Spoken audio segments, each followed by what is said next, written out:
Eu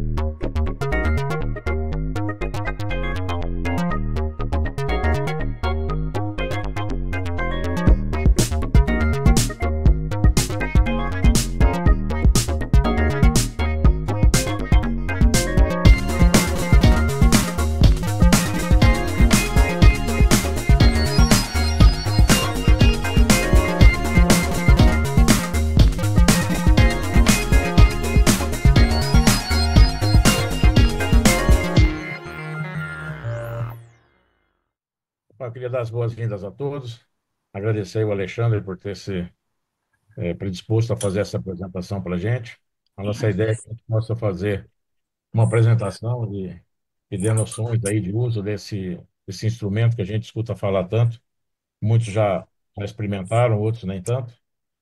E eu estava me recordando hoje que nós somos aquela geração que se recusa a envelhecer, né? E uma nova faixa etária aí que vai ser descoberta no passado foi a adolescência, e agora esse grupo de idosos que não se recusam a envelhecer, né? Então nós passamos por processos de datilografia, depois éramos editores de textos, Falar mais passamos alto. pelos sistemas de Word. Bom, enfim, acompanhamos uma evolução grande nessa parte. Já experimentamos, sermos proibidos de usar a calculadora para fazer prova. Depois era permitido usar a calculadora para fazer prova. Depois passamos a fazer prova em casa, ou seja, os processos foram evoluindo. E eu acho que com a inteligência artificial não vai ser diferente. Mas aquilo que hoje eles não permitem que use a inteligência artificial para fazer trabalhos de conclusões de curso ou de teses de mestrado, etc. Eu acho que no futuro próximo elas serão parte integrante desse processo. E eu acho que a gente tem que estar mais ou menos por dentro, saber como utilizar mais essa ferramenta que está à nossa disposição. E eu acho que a gente tem aí a chance de experimentar para aqueles que ainda não brincaram com a inteligência artificial, saber como acessá-la, como a melhor maneira de usá-la e explorar os seus recursos, né? Então, eu passo aí a palavra para o Alexandre, para que ele Uhum. possa se apresentar e começar a palestra dele. Alexandre, obrigado mais uma vez. Ah, que isso, eu que agradeço aí pelo convite. Ó, primeiro, eu queria só dar um oi para vocês, uma boa noite, e dizer que isso aqui é para ser realmente um papo bem descontraído entre a gente. Se precisar fazer uma dúvida, alguma coisa, só abre o microfone e sai falando comigo. Se você sentir que você vai interromper demais, tem a opção aqui do Zoom também de levantar a mão, eu dou uma pausa e chamo a pessoa, e a gente vai, ao longo da palestra, agitando tudo isso bonitinho. Mas bom, vamos lá. Primeira coisa é falar que nós estamos numa palestra de Desvendando Inteligência Artificial Generativa. E eu vou entrar um pouco mais em detalhes sobre por que que eu estou falando especificamente da generativa aqui. Porque realmente ela é um dos lados da inteligência artificial, mas que no dia a dia todo mundo chama isso tudo apenas de IA. Então, primeiramente, vamos lá. Eu sou Alexandre Crepto, eu tenho 10 anos mais como gerente de produtos, já passei por empresas como Motorola, Uber, e hoje em dia eu estou na Google. Sou uma pessoa bem ligada em tecnologias disruptivas, inclusive tenho 17 patentes em diversos campos diferentes, é, tanto na parte de Android, em realidade aumentada, realidade virtual, entre outras coisas. E eu sou atualmente o humano designado para Paparicar Amora, esse gatinho aí da foto na direita. Mas vamos lá. O que que é inteligência artificial generativa, também conhecida como Gen AI, que tanta gente está falando por aí? Em poucas palavras, a gente pode falar que é um assistente inteligente com um lado criativo muito intenso, porque ele foi desenvolvido com o intuito de criar textos, músicas, imagens, vídeos, e tudo isso você cria a partir de um pedido por texto. Então você tem uma caixinha de texto, você fala o que você quer e ele gera tudo isso para você. E é em cima dessas gerações de conteúdo que vem o próprio nome dele de IA generativa. E o lance é que existe todo um treinamento por trás disso. Então, para quem não está acostumado muito com esse mundo de IAs, A gente fornece uma quantidade absurda de informações para eles saem lendo tudo aquilo e automaticamente vão fazendo inferências, vão tirando suas próprias conclusões em cima daquilo que lhe foi dado. Então, a gente não ensina aritmética, a gente não ensina gramática, a gente não ensina essas coisas para IA. Mas só de ver texto, texto, texto, texto, texto, ele começa a fazer as inferências de falar: ah, então quando alguém está falando de substantivo, é essa palavra nessa frase. Ah, isso é uma sentença. E tudo isso é desenvolvido e aprendido simplesmente pela quantidade de dados que são fornecidos a eles.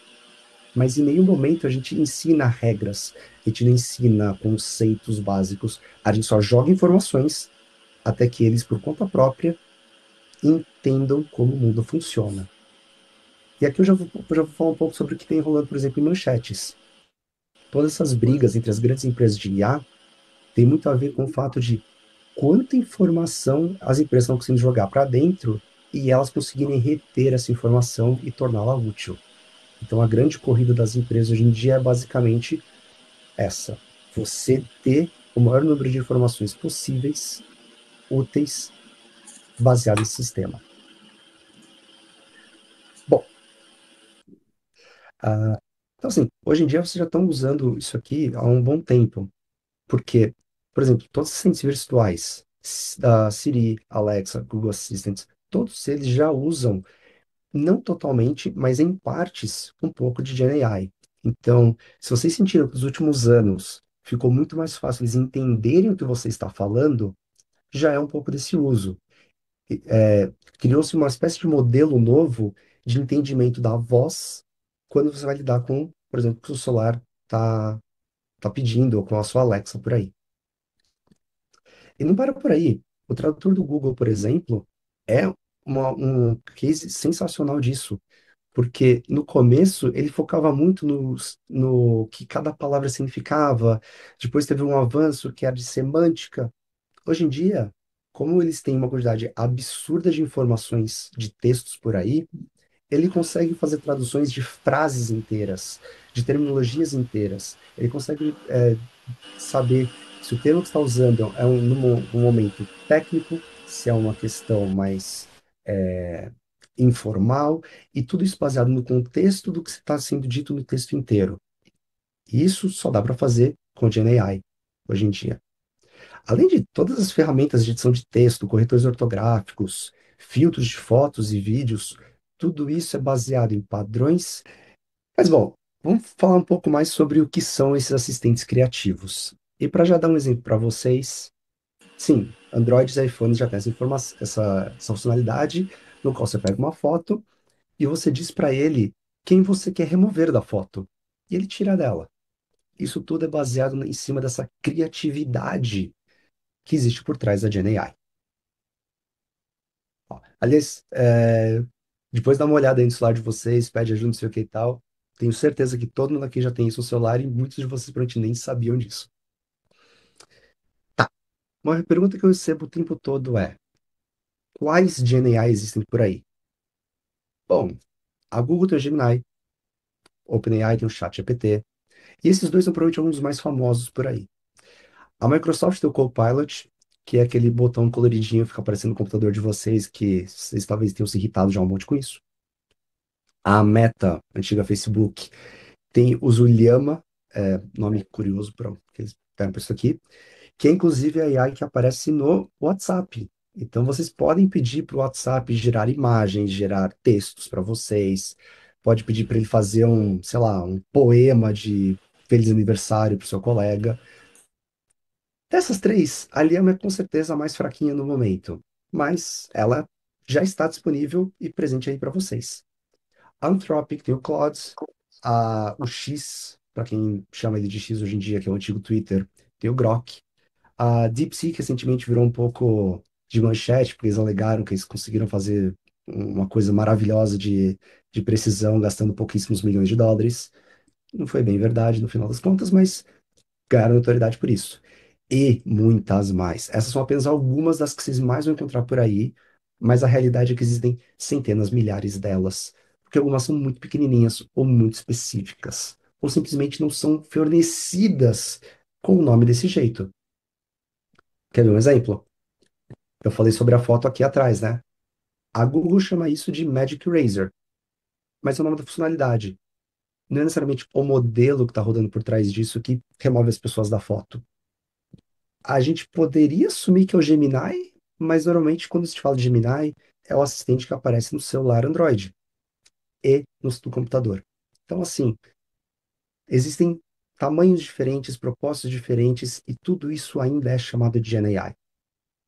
Mas simplificando, no dia a dia para vocês, vai acabar sendo basicamente o GPT, o Gemini e talvez o Meta, se você brincar um pouco ali no WhatsApp.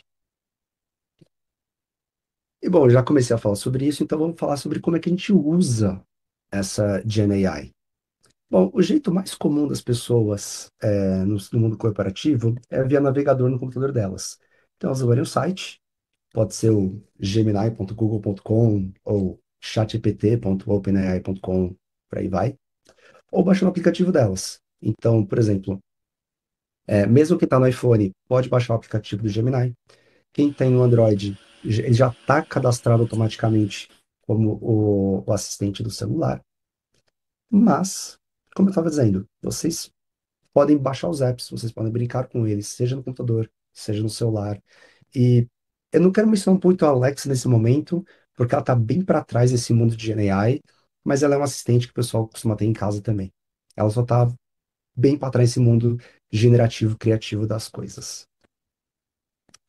E é importante mencionar o seguinte: você não precisa de conta e você não precisa pagar nada para usar. Tem limitações? Tem.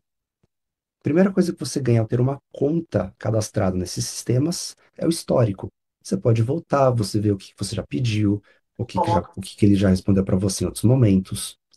E de quebra, ele começa a te dar alguns extras em relação a isso. O que que eu estou chamando disso? Todas elas têm o intuito de te oferecer uma assinatura mensal. E algumas assinaturas podem ficar bem caras mesmo. A, o Gemini, por exemplo, a assinatura básica dele, ele tem o gratuito, o primeiro pago dele é de R$ 20 por mês. É carinho, mas não é nenhum absurdo. O nível top dele, o mais caro de todos, está custando US$ 250 por mês. Então, assim, o que ele te oferece tão a mais para ser tão caro, né? Em geral, tem a ver com o uso. A principal diferença entre o uso básico, pago e muito bem pago é o quanto você pode usar no dia. Então, se você fizer uma série de perguntas para eles, ele vai te respondendo, vai respondendo, vai respondendo. Uma hora ele vai falar: parei por aqui, já te respondi o suficiente por hoje, volte amanhã. Se você paga um pouquinho, você tem mais perguntas por dia. Se você paga um montão, vai ser difícil de você atingir esse limite. Em poucas palavras, é isso. Ah, mas não tenho acesso a modelos mais avançados, melhores? Tem, mas vou simplificar e dizer que não é o chance daqui, usos avançados. Vamos ficar no básico, vamos entender primeiro o que estou fazendo aqui. Ah, então, eu peguei o Gemini hoje para dar dizendo para vocês sobre como é que funciona e como é que eu uso disso na prática. Então, quando você abrir o site do Gemini, aparece literalmente dessa maneira. Ali no topo à direita, como vocês podem ver aqui no cantinho, tem a opção de fazer login, que é aquilo que eu falei para vocês. Se vocês tiverem uma conta, e aqui a conta do Gemini é a conta da Google. Então, entrou com a sua conta da Google, você já tem acesso a uma série de coisinhas extras, incluindo a parte de histórico. Mas a parte que eu quero chamar a atenção de vocês é a parte mais prática, que é a parte aqui de baixo. Esse bloco todo aqui embaixo, onde está escrito Peça ao Gemini, é literalmente a caixa de texto, onde você vai clicar e, usando seu teclado, você vai fazer a pergunta ou pedir algo para o Gemini fazer. E eu tenho certeza que muita gente está se perguntando: tá, mas o que que eu escrevo? O que que eu peço? O que que eu posso? O que que ele faz? O que que ele não faz? É igual ao Google? Então, não, na verdade não é não. Porque ele é mais humano. Então, muita gente foi treinado ao longo dos anos a colocar o menor número de palavras possível no Google. Aquela coisa, eu não vou perguntar O que fazer se eu estou com febre? Ponto de interrogação. Isso funciona no Google, mas se você só escrever febre, o resultado é basicamente o mesmo. E o Google foi meio que treinando as pessoas ao longo do tempo nesse sentido de você otimizar quantas palavras e quais palavras colocar no navegador. Aqui, na verdade, é o contrário disso. Esquece toda essa história do Google e literalmente trata ela como se fosse humano, como se fosse outra pessoa com quem você está falando. Então, escreve sentenças completas. Pode e deve colocar exclamação, ponto, vírgula. Deixe claro tudo o que você quer, inclusive o que você não quer. Porque ele vai começar a responder para você tudo o que ele acha que ele precisa. Então, se você falar para ele assim, estou interessado em adotar um cachorro, ele vai cuspir um texto gigantesco sobre isso. Só que aí você pode também falar assim, estou interessado em adotar um cachorro. Eu vi um Chihuahua que eu achei muito legal. O que que eu preciso saber sobre essa raça do ponto de vista de alguém que está adotando? Pronto, a resposta vai ser muito mais específica para o que você está pedindo, para o que você está precisando. E uma parte legal é, você não precisa parar na primeira pergunta. Você pode perguntar em cima disso, em cima disso, em cima, uma nova pergunta. E baseado no contexto e tudo que tá sendo conversado entre vocês, ele vai melhorando a resposta, ele vai trazendo mais coisas. Então você poderia falar: o que que eu preciso saber para adotar um cachorro? Ele te responde. Aí você fala: tem alguma raça que é mais indicada? Ele vai dar outra resposta. Aí você fala: tá bom, o que que eu preciso como eu me preparo para isso? Como eu me preparo para isso? Isso não fu- Essa frase não funciona no Google. Você não explicou para ele o que é o isso. Mas nessas GNAs funciona perfeitamente. Porque tem todo um contexto, tem uma conversa rolando entre os dois.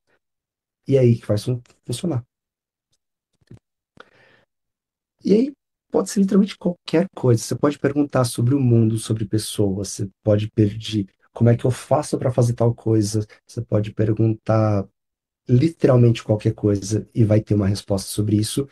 Às vezes, inclusive, ele falando: desculpa, eu não posso te ajudar com isso, ou eu não sei mais sobre isso. Ou às vezes ele te devolve perguntas. Tá, você me mandou uma pergunta muito aberta. Me dá um exemplo um pouco mais específico, ou me diz melhor o que você está precisando com isso. De novo, é quase como se fosse uma conversa entre duas pessoas. Então, vou te dar um exemplo aqui bem tático. Eu tenho uma palestra, eu estou nervoso, o que que eu faço? Olha só que interessante a resposta que ele me deu. Dizendo que entende perfeitamente. É super comum sentir nervosismo, que é uma boa notícia é que existem várias coisas que podem ser feitas para me acalmar. E ele sugere alguma dessas estratégias. Repare como essa resposta é uma resposta com emoção, com sentimento. Não parece vir de uma máquina. É porque ele foi treinado em cima de comportamentos humanos. Então ele também traz esse comportamento mais humanizado nos seus comentários, nas suas respostas. E aí ele fala assim: quer receber as estratégias? Então vamos lá. Respire fundo algumas vezes, visualize o sucesso da sua palestra, movimente seu corpo com alguns alongamentos, talvez uma caminhada. E eu poderia voltar aqui e fazer mais perguntas, me dê mais exemplos. Se for de uma caminhada, quanto tempo eu devo caminhar até isso fazer efeito? E por aí vai. Isso aqui é só um exemplo muito simples de algo que você pode perguntar e o tipo de resposta que você vai receber deles. E assim, eu estou usando o Gemini aqui como exemplo, mas é exatamente assim para todos eles. E aí fica um grande ponto. Como você extrai ao máximo, então, o uso do GenAI? Para você extrair ao máximo a questão do GenAI, você precisa dar uma série de. Você tem que garantir que sua resposta, sua pergunta é uma pergunta completa. Vai lembrar um pouco da época de escola, sabe? Quando fazer uma pergunta completa, tudo. Então, mais ou menos isso. Existe uma formulazinha ou talvez uma colinha, dê o nome que você quiser, sobre como você faz uma pergunta completa. E ela basicamente primeiro você precisa ter uma tarefa. Você está dando algo para o GenAI fazer. O que que ele precisa fazer? É criar um texto? É responder uma dúvida? Você tem que deixar claro qual é a tarefa dele. Em cima disso, é bom você também dar um pouco de contexto. O que está acontecendo em torno disso? O que está te levando a passar essa tarefa para ele? E esse contexto vai ajudar muito a balizar na resposta para um lado muito mais específico do que você quer ouvir dele. Inclusive, se você tiver referências ou exemplos, funciona muito bem. O que eu chamo de exemplos? Digamos que você esteja procurando, sei lá, um jingle. Você pode colocar na sua pergunta exemplos de outros jingles para ele entender mais ou menos o jingle é uma coisa que pode ser de qualquer jeito, mas você dá dois, três exemplos e fala, ah, é esse estilo que você está atrás, ele já dá a resposta nesse sentido também. Além disso, sempre que você mandar algo para ele, com tarefa, contexto e referência, vai vir uma resposta. Olha para essa resposta, dá uma avaliada nela. Tá realmente fazendo bom uso era o que você estava esperando? Se é o que você estava esperando, beleza. Se não for, é a sua vez de iterar em cima dela. Seja com passando mais contexto, melhorando como você disse a sua tarefa, ou literalmente reescrevendo tudo do zero e começando de novo. Tudo isso funciona e são passos para você ter exatamente o que você espera do GenAI. E eu trago exemplos. Então vamos lá. Vou passar para ele a seguinte coisa. Tem uma marca de tênis de corrida. Estou dizendo, eu tenho uma marca de tênis de corrida. E quero que ela pareça competitiva com outras grandes marcas. Toda grande marca possui um slogan. O da Nike é o Just Do It. O da Adidas recentemente virou You Got It. You Got This. E existe uma tarefa no final que é o crie o slogan que me destaque no mercado. Essa primeira frase toda, que eu tenho uma marca, que eu quero que ela pareça competitiva, e não é competitiva com qualquer uma, eu quero competitiva com grandes outras marcas. Esse é o contexto. Eu também passei para ele que não só estou procurando slogan, eu já tenho alguns slogans de referência, que é o da Nike e o da Adidas. E ao final eu termino com a tarefa que eu estou esperando dele, criar, de fato, um slogan para essa minha marca de tênis de corrida. Tá, veio a resposta, e agora estamos no momento de avaliar. E na resposta estava escrito o seguinte: você pode focar então em performance e superação. Fala o nome da sua marca e diz que é seu ritmo, sua vitória. Ele até diz por que que ele sugeriu essa, pois enfatiza individualidade e sucesso pessoal. Deu outras sugestões aqui, como desafie seus limites, supere-os, acelere sua evolução. Tá, interessante, mas lendo essas respostas eu percebi que faltou um detalhe. Então vamos para o modo de iterar. Eu volto para o campo de texto e falo a seguinte coisa. Somos uma marca sustentável. A mensagem tem que estar ligada à sustentabilidade e ao meio ambiente.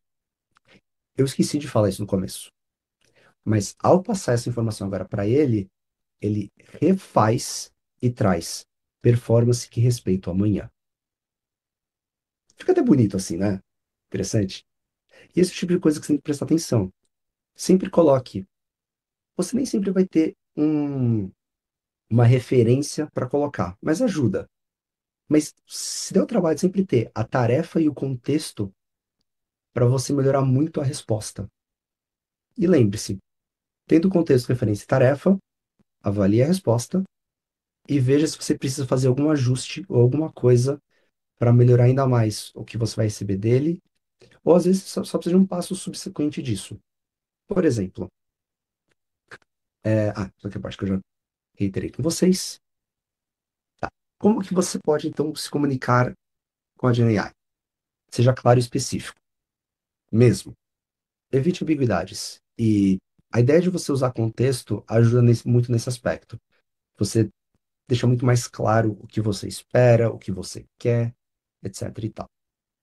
Além disso, se você tiver algum termo importante que precisa fazer parte da resposta, você pode explicar isso para a GenAI. Você pode falar, olha, é, isso aqui é um post do Instagram, eu preciso que você mencione as palavras tais, tais e tais, porque é importante para, sei lá, para quem vai ler isso aqui, para o meu público demográfico e por aí vai. Outra coisa, se a tarefa for muito complexa, você também pode dividir. Então, um exemplo seria, eu pedi o slogan, mas digamos que eu não queira só o slogan, digamos que eu queira o slogan, o logo da marca, eu quero que ele faça também o site para mim, com código e tudo mais. Não precisa pedir tudo de uma vez só. pede uma coisa, ele vai te dar uma resposta. Agora, fala assim, ok, baseado nesse slogan e na minha pegada aqui da minha marca, como seria o logo dessa marca? E aí ele vai para esse outro lado. E aí você vai, aos poucos, construindo esse relacionamento e trazendo novas tarefas complexas para ele lidando. E aquela coisa, GenAI é um pouco de experimentação, igual em qualquer relacionamento com seres humanos. Você vai ter respostas diferentes em momentos diferentes, você vai ter reações diferentes às coisas que você está passando. Então, experimente. Experimente falar de um jeito, experimente falar de outro jeito. E se você desse mais contexto, se você desse menos contexto, às vezes dando menos contexto, a resposta vem super abrangente, super genérica. Isso às vezes traz ideias. E, por último, mencionar aqui, esteja atento. Porque lembra a parte que eu falei que eles foram treinados em conhecimento humano? Então, assim como humanos, eles nem sempre acertam de primeira. É comum eles errarem com coisas muito específicas. Então, fique um pouco esperto, garanta que, no geral, parece estar certo. E você pode com certeza virar e falar: você errou aqui, e a GenAI vai tentar ver aonde que está o erro e tentar reformular tudo para trazer para você a mensagem correta. De novo, iguais humanos. Eles são muito mais parecidos com pessoas do que a gente até gostaria de admitir. Ainda que eles não têm consciência, eles não são seres autônomos de forma nenhuma. Então, aqui um exemplo, por exemplo, que eu já falei para vocês sobre criação de imagens, logos. Eles também fazem isso. E até recentemente, e o motivo pelo qual eu trouxe esse exemplo para vocês, repara no slide. Tá vendo que tá escrito, mas tá estranho? Tá escrito tipo Doscas. Que é Doscas? Isso é outro idioma. Ah, depois ele continua como se fosse, parece Tati, mas o primeiro não é bem um T, é meio que. Então, uma das grandes dificuldades que a GenAI teve nos últimos tempos é texto. Até uns anos atrás, acho que você já deve ter visto piadinhas disso na internet, era dedo. GenAI fazia mãos com 6, 7 dedos, dedos que colavam no outro. Certos padrões eram difíceis deles acertarem. A grande dificuldade até recentemente foi textos. E a revolução do último mês, sim, mês, foi que eles começaram a acertar textos. Pelo menos os modelos mais avançados do ChatGPT e do Gemini. Então, é esse tipo de coisa que eu menciono com fique atento. Tem detalhes, às vezes, que passam despercebidos. Mas, como eu falei, elas podem fazer coisas extremamente avançadas em muito pouco esforço. Então, aqui eu abri o Gemini e eu pedi a seguinte coisa para ele. Faça um jogo estilo Snake. Sabe o jogo da cobrinha? Aquele clássico? Então, eu pedi isso. E ele simplesmente cuspiu todo o código do jogo ali na direita. E no cantinho ali tem escrito Preview. Logo ali ao lado do de Code, tem uma opção que é chamada Preview. Quando eu clico nela, ele literalmente põe o jogo na minha frente para jogar, para testar. Então, sim, a capacidade deles de construir coisas que parecem ser absurdamente complexas, com pouco esforço, funciona. Ah, mas como é que você sabia que você podia? Eu tentei. Eu simplesmente tentei. E é um pouco. Essa é a principal mensagem que eu quero passar para vocês nessa palestra. Experimentem, veja até onde vocês conseguem construir, explore os limites disso, e mês que vem esses limites já vão ser outros, porque o crescimento está sendo absurdamente acelerado nesse mundo. Vou dar mais um exemplo para vocês. Ah, eu vou dar uma palestra sobre GenAI. Quero falar sobre GenAI de forma geral, trazer exemplos de algumas partes. Ah, é, então, esses slides do conteúdo que eu estou mostrando para vocês não saiu desse jeito do Gemini, mas ele literalmente construiu para mim toda a estrutura de slide um, título, Desvendando GenAI. Slide 2, uma introdução amigável, quem sou eu? E por aí vai. Então, sim, vocês podem literalmente fazer o que vocês quiserem. Vai ter coisa ali no meio do caminho que vai ser mais bem resolvida, outras nem tanto. Mas é isso. Sai explorando, sai se divertindo. Dá pra fazer muita coisa engraçada com isso. Desde monte o show do milhão pra mim e ele cria o jogo pra você te mandando perguntas e respostas. A Como que eu posso surpreender o meu sobrinho ou meu neto, ou sei lá, com alguma coisa? O que eu posso falar para alguém fingindo que eu manjo muito de futebol? Ou o que eu preciso saber sobre a novela das 9? Ele joga isso para você e te ajuda com qualquer coisa. Fala. Alexandre, é Soares aqui. É, Você tocou em vários assuntos de utilização da inteligência artificial. Agora, não tocou num assunto que eu considero de extrema importância. Até que ponto essa evolução não vai diminuir violentamente a capacidade de pesquisa, de desenvolvimento das crianças? Porque isso Ó, vai mudar radicalmente o perfil dessa molecada. Quer dizer, as futuras gerações, elas vão entrar num mundo em que elas não precisam pensar, elas não precisam procurar. Ela perde aquela ansiedade de saber as coisas e pesquisar. Como é que isso vocês enxergam? olha, eu não posso responder muito pela indústria, eu posso responder a minha visão. E eu sou de uma geração que eu vi isso muito. Porque eu já peguei. No colégio, eu tinha que fazer minhas pesquisas na Barça, na Enciclopédia Britânica. Então, eu tive que aprender esse lado.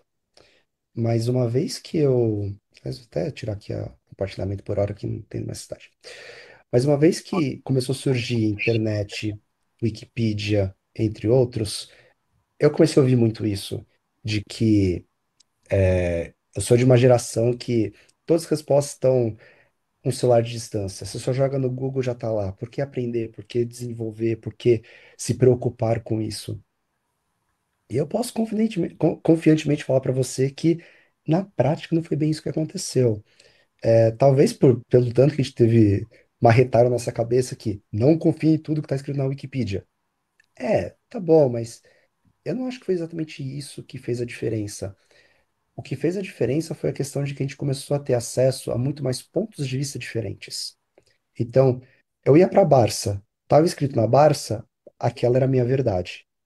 Mesmo se a Barça tivesse desatualizado 30 anos, era a verdade que estava na minha frente. Uma vez que eu tive acesso à internet de forma simples, acessível, eu comecei a receber informações de pontos de vista diferentes, não só de pessoas diferentes de forma local, mas inclusive internacional. Como que muda o ponto de vista de uma pessoa que está no Brasil, de uma que está na Índia ou que está na Austrália? Às vezes, uma verdade para um é muito diferente para o outro. E agora, voltando um pouco no seu ponto, como é que isso vai funcionar para a próxima geração que não é mais o Google, que agora é uma Gen AI dando a resposta de forma tão consolidada e bonitinha? Eu acabo sentindo que dá quase na mesma, porque a visão das pessoas de fora continua sendo, ela já recebe a resposta. Foi também assim para mim. A diferença é que hoje em dia a Gen AI costuma trazer muito melhor essa questão de pontos de vista e ela costuma trazer um pouco mais de contexto e nuance que muitas vezes o Google não trazia para mim. Porque no final das contas, muitas vezes o Google me dava uma página de internet com uma resposta.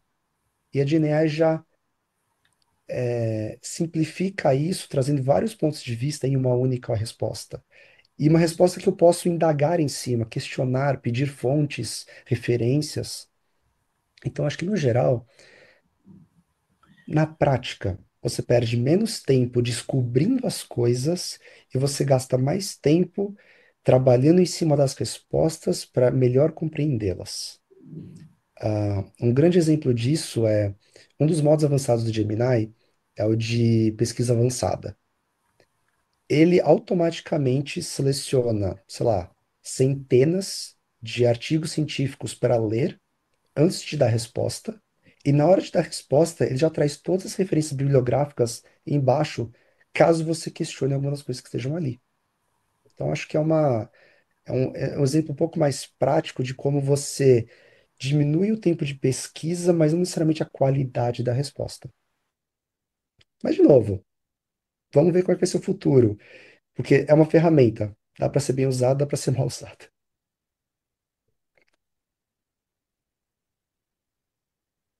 Inclusive, deixa eu aproveitar essa deixa para mostrar para vocês uma outra coisa. Eu Deixa eu ver se eu consigo puxar aqui. Pô, pode ser desse jeito aqui, vamos lá. Isso aqui é um outro aplicativo do Google chamado Notebook LM.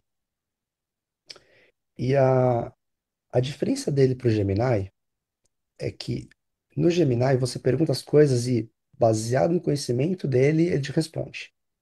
Aqui é diferente. Aqui eu determino qual é o conhecimento dele.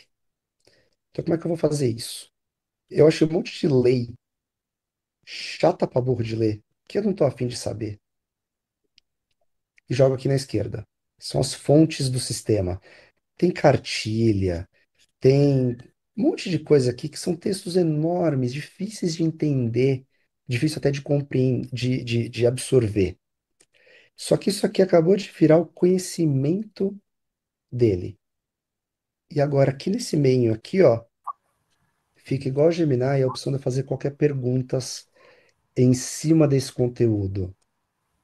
E aí você pode seguir exatamente igual a Gemini, perguntando coisas como, sei lá, um idoso tem autonomia?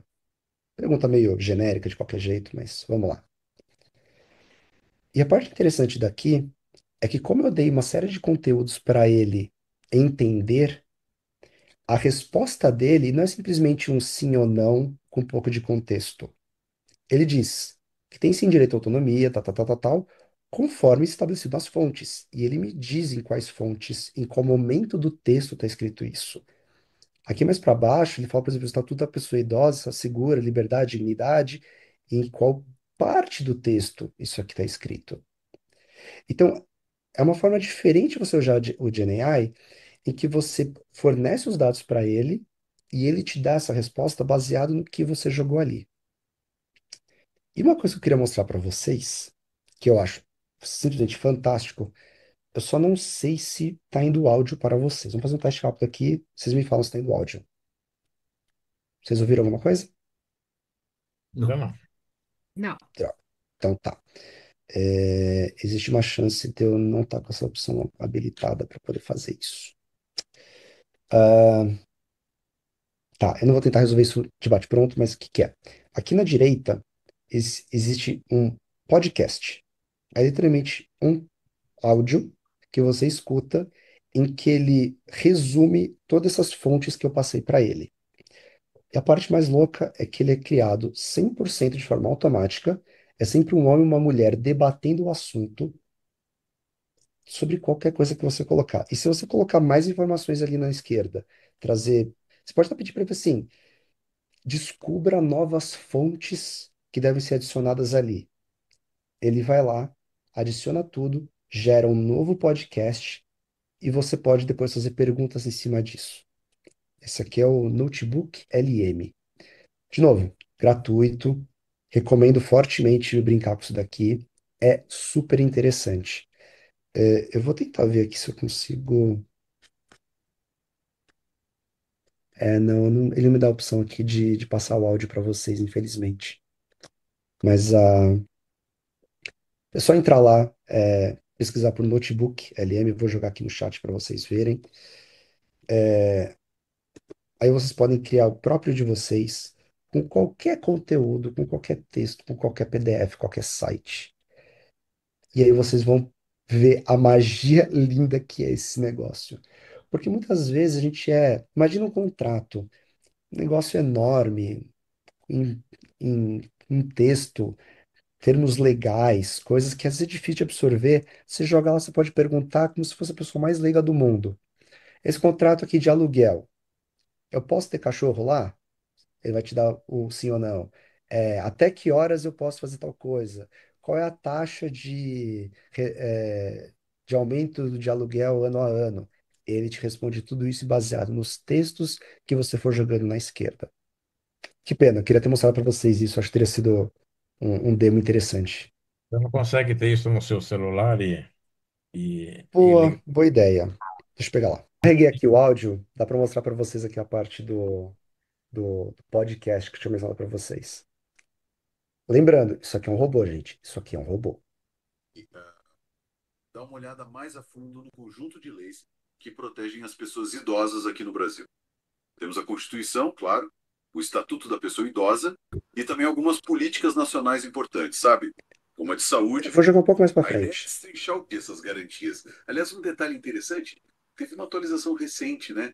Que mudou o termo oficial para pessoa idosa. Isso, a Lei 14.423 de 2022.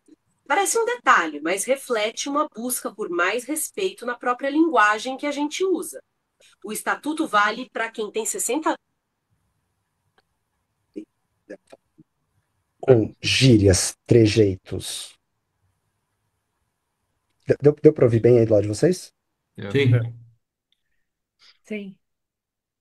E você pode fazer perguntas para Então, durante o texto? atualmente, na versão em português, ainda não, mas se você falar para ele gerar esse podcast em inglês, existe um modo no qual você pode literalmente apertar um botão, ele abre seu microfone, você interrompe eles e você faz a sua pergunta.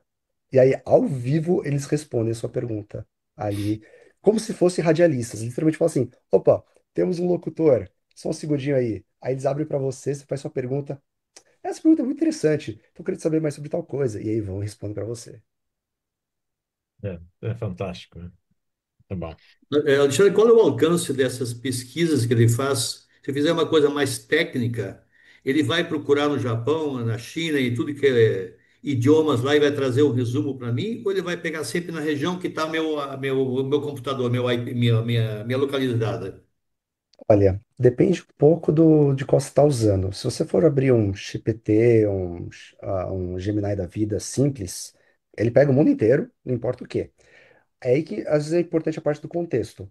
Você, além da tarefa no seu contexto, você diz se você quer que seja de fato só local, ou se, muito pelo contrário, você faz questão de ter uma resposta mais globalizada. Porque aí você explica melhor o que você espera da resposta. No notebook LM, como ele é mais baseado nos textos que você passa para ele, você tem um controle maior sobre esse tipo de situação. Outra pergunta, na área de música, o Goulart que vai gostar, né? Se eu der uma melodia curta de 8 compassos, que é o padrão, né?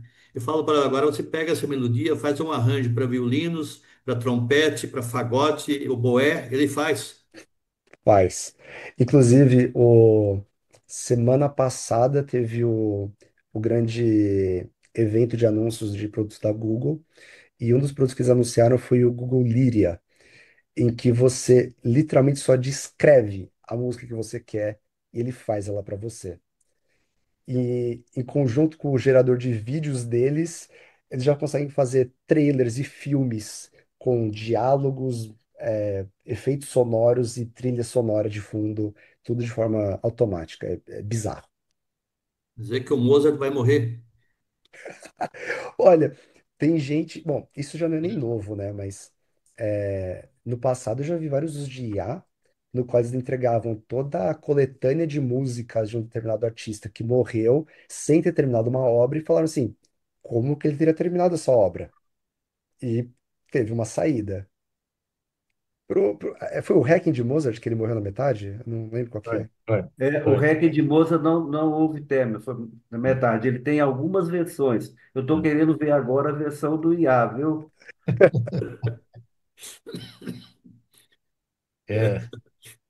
É, De o- Bach já fizeram há muito tempo aí a música, os Beatles mesmo fizeram em cima do Bach, né? então. Ele também Bom, escreve a partitura, se eu cantar para ele. hoje Eu acredito. eu já fiz uma pergunta ao Gemini, não foi ao chat GPT, que eu tenho conhecidos em Minas Gerais, etc., que eu queria escrever que eu estava fazendo uma visita para eles, mas eu queria falar na linguagem, na gíria deles, lá no tipo que o mineiro fala, como é que ele poderia fazer para mim? E ele me mandou assim: Oi, ô trembão, estou muito animado porque eu vou aí visitar vocês. É sempre bom rever os amigos e a família, né? E não tem jeito. Tô com a vontade danada de saborear aquelas comidinhas típicas de Minas. Um queijo mineiro com goiabada, um feijão tropeiro, um pão de queijo quentinho, dá água na boca. Emílio, Gente, você podia ter falado comigo, Emílio, dá na pois mesma. é. Não, só para nesse contexto de localizar, etc., que eu vou falar com Minas Gerais, ele fez essa. essa brincadeira. Então eu fiquei. É impressionante. Quando a gente começa a brincar com isso, parece não ter fim. Aí o Alexandre vinha a pergunta, né? E que profissões você acha que vão acabar? Que profissões novas vão surgir? Como é que a gente acha que será esse mundo do trabalho?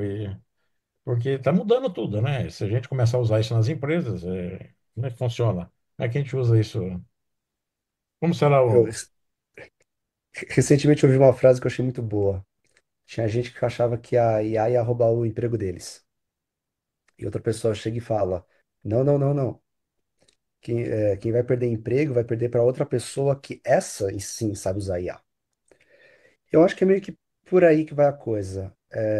Não sei se necessariamente alguns empregos vão de fato sumir por aí. Acho que depende um pouco também até do quantos anos para frente você está pensando. Para certos usos em escala, IA pode ser caro. Então, empresas grandes talvez comecem a diminuir certos pontos aqui e ali, ou aumentar um pouco mais a dependência em IA, certos usos aqui e tal, mas empresas pequenas vão continuar ainda sendo um tanto mais manuais ou usar IA de forma mais específica. Então, eu acho. É difícil você falar assim, em 10 anos, quais empregos vão sumir? Acho difícil ter literalmente uma lista disso. Agora, é, vai começar a ter muito mais. Como é que eu vou falar isso? Certas tarefas serão modificadas. Então, hoje em Alexandre, dia, eu não escrevo mais textos longos. Eu escrevo 4 bullet points e mando a IA expandir aquilo num texto completo. Então, a tarefa em si está morrendo. Quando alguém me manda um texto longo, eu mando ela resumir para mim. Então, esse tipo de coisa eu acho que é um pouco mais palpável de dizer. Essa parte mais tanto criativa de resumos ou de trabalhos em cima de coisas específicas, isso sim eu já vejo, até que num horizonte curto de tempo, uma modificação bem mais intensa. Um Alexandre, setor que, um setor que emprega- você desculpa, conhece uma. um Oi, setor que amigo. empregava muito era a parte de service, né? Atendimento aos usuários, call centers, etc. E hoje a gente percebe que a gente está falando cada vez mais com máquinas. Acho que esse era um grande empregador, exigia pouca qualificação, e hoje estão sendo substituídos por máquinas. Cada vez mais a gente está conversando com máquinas, é o que a gente percebe, né? Sim, e até questão Alexandre, de motorista de Uber 99, eles têm um receio de que em breve carros autônomos vão substituí-los também. Ainda que, Alexandre, de eu queria novo, falar, carro eu autônomo queria saber se é bem caro, você, né? você já teve uma, não sei se você já teve, escutou o Yuval Harari falar sobre, eu não sei agora se ele falou 2040 ou 2050, uma grande percentual da população mundial, eu não sei se chegou a falar quase que a metade, não terá formação suficiente para ter emprego. Você já viu essa Especificamente, previsão? não. Não, né? Eu vou tentar achar essa frase. É assim, a fala, é o que você falou, né? Logicamente, a gente tem vários exemplos em toda a história, né? Cada vez que surgia, desde a época industrial, e acabar emprego, sempre geraram empregos. E vai acontecer isso. O problema é que o número de pessoas e a necessidade de formação será tão grande que a maioria não vai, grande parte não vai conseguir ter formação para os empregos que serão formados. É bom pensar nisso, porque vai muito na linha também do que o Soares falou aí, da preocupação da formação, né? Mas é isso, só um detalhe. É, Alexandre, é- pode falar, Sérgio. olha, pergunta é a seguinte: nós que estamos iniciando nesse segmento de IA, há algum risco que a gente possa identificar em termos pessoais, quer dizer, tomar algum cuidado em como acessar, não fazer? Quais são teus comentários a respeito disso? Ótima pergunta. É, acho que o principal ponto é assim, não invente muito a moda, fique no Gemini, ChatGPT, o da Meta, fique nesses mais famosos e conhecidos, que há quem diga que eles estão roubando seus dados, mas na prática eles também estão te protegendo de muitas coisas. O único potencial problema que se poderia vir a ter com eles é vazamento do seu histórico. Então, se outra pessoa acessar a sua conta e conseguir ver as coisas que você está perguntando, etc., ali existe um risco. mas eu não vejo hoje um risco de usarem o que você está perguntando para elas contra você. Nessas grandes, eu não vejo isso acontecendo. Legal, obrigado. Bom, gente, Ah, eu que acho que isso. muitas dessas perguntas nós podemos perguntar à própria inteligência artificial generativa. Acho que nós vamos ter todas essas respostas, né? É, eu acho que a ideia era essa, dar esse início, esse pontapé. Não sei se aqui todo mundo já brincava com esses aplicativos. Se não brincar, acho que é bacana brincar. Acho que, como falei, nós somos os idosos que se negam a ser idosos e queremos ir à frente, usar a ferramenta a nosso favor para aquilo que a gente achar que é bom e melhor. Gostaria talvez de encerrar. E a gente tem um canal aí aberto. Depois, quem quiser fazer perguntas também para o Alexandre, a gente pode encaminhar. E a gente vai encerrar aqui. Eu vou agradecer, então, agora, não mais o Alexandre, meu filho, por ter nos feito essa apresentação e que vocês possam ter tido valor nisso, que possam usar essas ferramentas com as devidas orientações e que possam extrair, né, aquilo que mais nos provém, que consultar para aquilo que é para o bem, para o nosso bem, né? Então, acho que temos como consultar, como se fossem advogados, como são médicos, ó, podemos consultar tantas outras coisas. É simplesmente perguntar e sermos críticos, né, naquilo que a gente tem como resposta, para sabermos se aquilo realmente é o que a gente, não só aquilo que a gente queria ouvir, mas se tem sentido, né, se nos faz sentido aquilo que a gente está recebendo de informação. Alexandre, obrigado aí pela apresentação, obrigado a todos por terem participado, ficaram com a gente até agora. E encerramos aqui então a apresentação. Obrigado a todos.